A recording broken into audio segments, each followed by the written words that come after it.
I got a package in the mail. Let's go see what it is. Got a package delivered. Don't know what this is. No clue what could be in here. What in the world? Charging docks. It's a charging dock, guys, for the clippers. But I think the FX, I wonder if it's just for the clipper or it's for the trimmer too. All right, it's for both. The bigger one, I'm assuming, is for clippers, and then you got your trimmers. And I think you just use the original cables that it comes with. Pretty slick.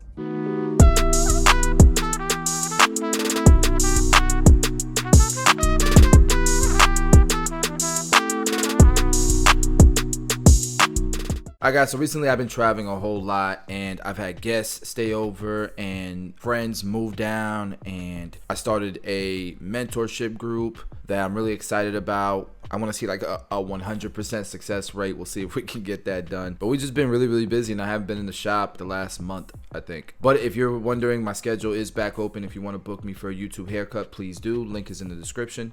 But aside from that, I wanted to tell you guys a little bit about an experience that I had with a wealth advisor. And I think that I learned some things here that as a barber coming up, I wish somebody would tell me. So I'm going to tell you guys. These are not in any order. One of the things that stood out to me is there are a lot of incidental entrepreneurs. I guess that's meaning, like you have to wear the hat of an entrepreneur or businessman, but that's not necessarily why you got into the profession.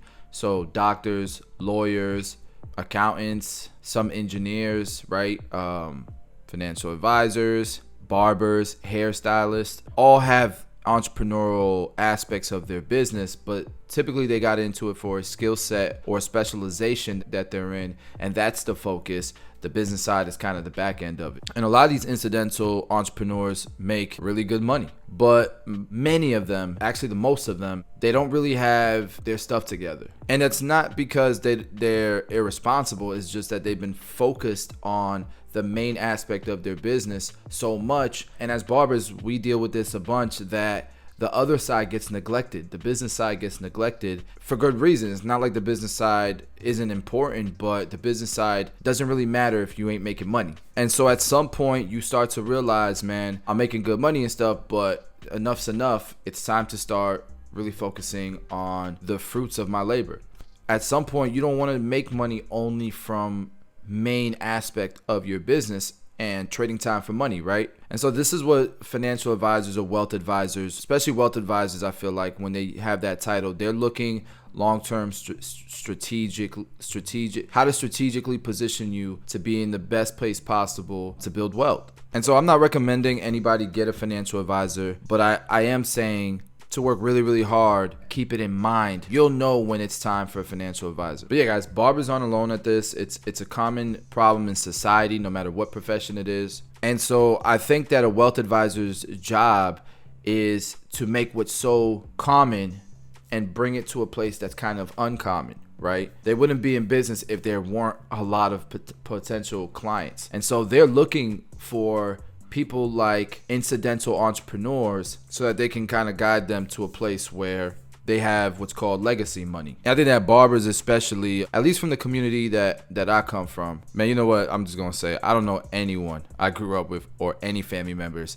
that ever stepped inside a wealth advisor's office. It just never happened. And it's not because they weren't eligible to do it.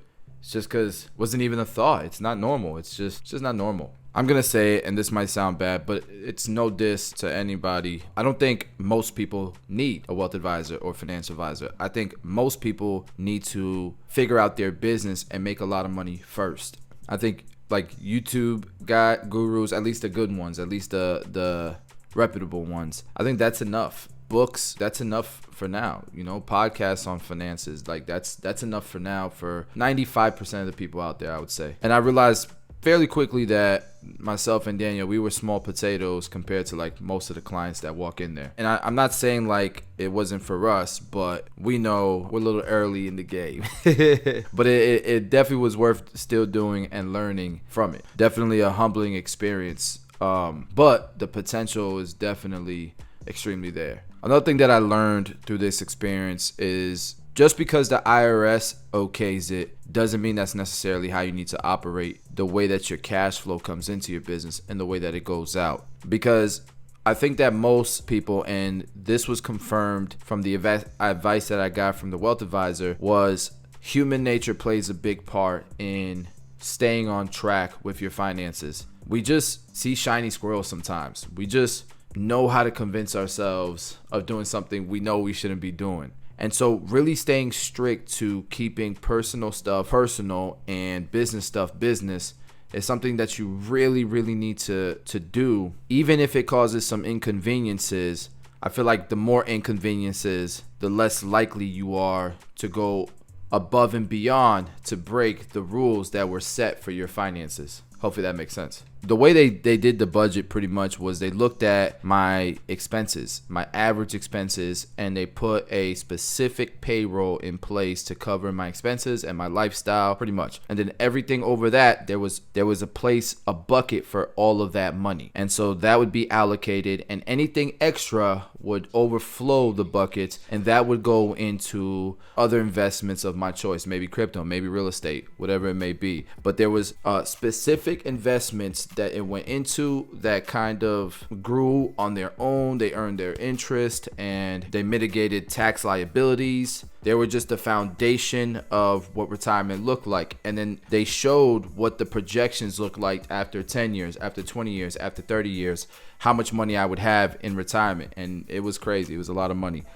But that was like the conservative number, and anything above and beyond that would go into other investments. And I really like that concept. And so what I really learned about this is that you would allocate your money outside of your expenses into 3 buckets. And those 3 buckets were kind of diverse, right? Like if they balance each other out. If there was a recession, for example, this bucket would thrive during that recession. This bucket might hurt a little bit. And then if it was a stable economy, all 3 buckets would do well, where some would perform a little bit better than others, but they would all grow. And then if there was something else that happened, maybe a pandemic that didn't affect what the recession affected, this bucket over here would thrive. The rest of them would go down a little bit, but it would balance each other out. And so what they were looking for, a dollar cost average. They were looking for a average of all the money that you're investing, all the returns from all of your different buckets. They were looking for an average number of about 9%. It was a very dope concept. And then the buckets, the way you allocate the money going into the buckets, it depended on risk tolerance and how much time you had to invest. Time is your friend, right? Me being younger, a lot of my money was going to go into a little bit more riskier stuff. So it was like an 80-20, where 80% of my money was going into a little bit more riskier growth stock type stuff, and then 20% would go into less risky bonds and more fixed returns. And so that was a really strong foundation. And then if you outperformed your projections for the year, which is cool, you're literally treating what you do as a barber like a business, literally. If you outperform your projections every quarter, whatever that money may be, it goes, a certain percentage of it goes into, it's like a 90-10 rule. 90% of that money goes into other investment classes. Might be real estate, might be crypto, might be other things that you want to invest in that could be a little bit riskier, because you get to have fun with that money because you performed well. You did above projections, right? And then 10% of that money that you made more than your projections, 10% is like fun money. You do it whatever you want with that money, and that's every quarter. That could be a vacation every quarter. And so the idea is not just to invest for the long term and set yourself up for legacy money, but to have fun during the journey while you're doing it. Being able to take a vacation every quarter with your family. I think that's a dope concept, and it's super important, because it was either you didn't do anything with finances, you didn't hustle too hard because then the IRS man would get you, or you're not gonna get no tax returns, or whatever it may be, right?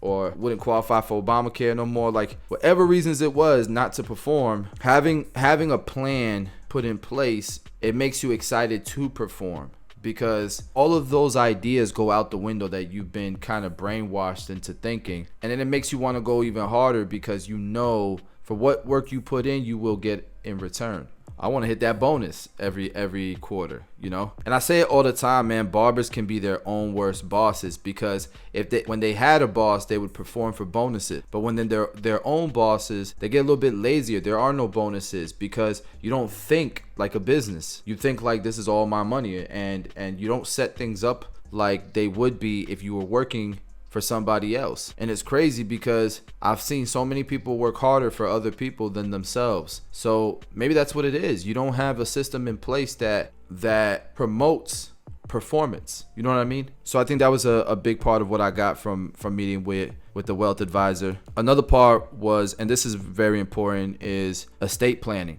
You know, what happens when you die? What happens, worst case scenarios, really morbid thoughts, right? And this is like a stoic way of thinking, like, what is the worst that can happen? Be prepared for it.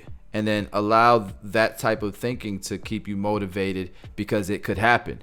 So live in the now and take advantage of every moment. Like, that's a real way of thinking. It protects you. It's not like you're thinking negatively and because you're thinking negatively, it's holding you back. It's more so you're thinking negatively to protect everything you work so hard for. And at the same time, it's reminding you why you work so hard. Keeps humility in you, and it makes you appreciate every moment that you have. You know what I mean? Like, that was I feel like that's definitely on my wavelengths and something I definitely can adopt, that style of thinking about personal finances. And part of personal finances is estate planning. So we really looked at, on a long-term worst case scenario, how much money my wife would need if I was to pass, and vice versa, and really putting a plan together so that everything worked very smoothly, because these financial advisors and wealth advisors, they have a lot of experience with families who have seen untimely deaths. They've seen what happens when everything is unorganized. These people, they're in an emotional state. They shouldn't have to be thinking about finances and how they're going to take care of their bills and what the future look like, how I'm going to take care of my kids. They should literally just get a phone call saying, hey, everything's taken care of with your finances. Take as much time as you need to deal with the pain of losing a loved one. You know what I mean? I don't know about you guys, but I want to be on the side where I don't have to worry about all that stuff. It's already done. It's automated, and I can just take care of my family. You know what I mean? I think the biggest part of what I learned is just realizing just because you rich doesn't mean you made it. That's a season. That's a chapter in your life. A lot of people don't save the game. And so finances go up, but anything can happen. All that hard work you put in, you could be right here, and the trajectory can go like that really, really quickly. And so as you're going up, you got to take some chips off the table as you're going up. You might not move as fast, right? If I didn't take any chips off, I'll probably be moving way faster than this guy. The problem is that as fast as this guy is moving, just as fast he can fall. At least this way, slow and steady wins the race, right? So you're taking chips off the table, you're taking chips off the table, you're taking chips off the table. If something bad was to happen, you might drop a little bit, but you don't start from ground zero. When something happens, you take a little dip and then you stabilize, and then you start going back up again because you have a strong foundation. You took chips off the table. And so as you're working hard, and hopefully you know what those triggers mean, taking chips off the table, as you're working really hard and making real good money, I'm hoping and praying that you guys have a plan and you're thinking about the long term. And by taking chips off the table, that means investing your money, putting it into stocks, and not day trading, not crazy stuff like that, but like into safer companies like the S&P 500 index, bigger companies that aren't going anywhere anytime soon. Like, I don't think Amazon's going out of business anytime soon. I don't think anything's going to happen to Facebook or Apple or any of these companies anytime soon. So that's the biggest piece of advice I can give you coming from these meetings. And these are very expensive meetings. These guys charge serious money, and they should. I mean, they have invaluable experience working with people who are worth hundreds of millions of dollars to people who, make a couple $100,000 a year. They've seen it all. And so you're leveraging their experiences. What is that worth? It's worth a lot of money to me. But yeah, guys, as you're working really, really hard, man, you should be trying to make as much money as you possibly can, because that's only going to give you more resources to create freedom. And to me, freedom isn't just financial. Freedom is being able to do what you consider successful whenever, however you want to.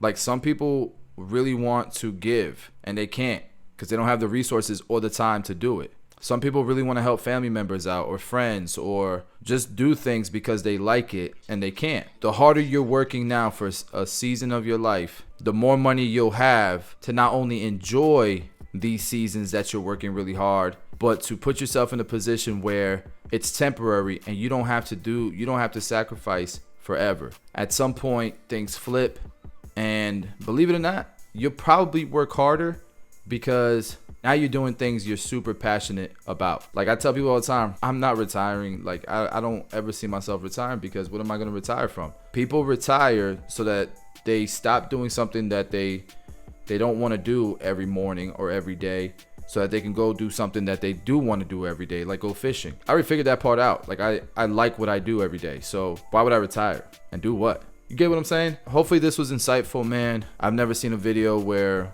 a barber goes to a wealth advisor and then shares it. So that's all I got on the top of my head. I hope this video was valuable to you guys. See you guys on the next video.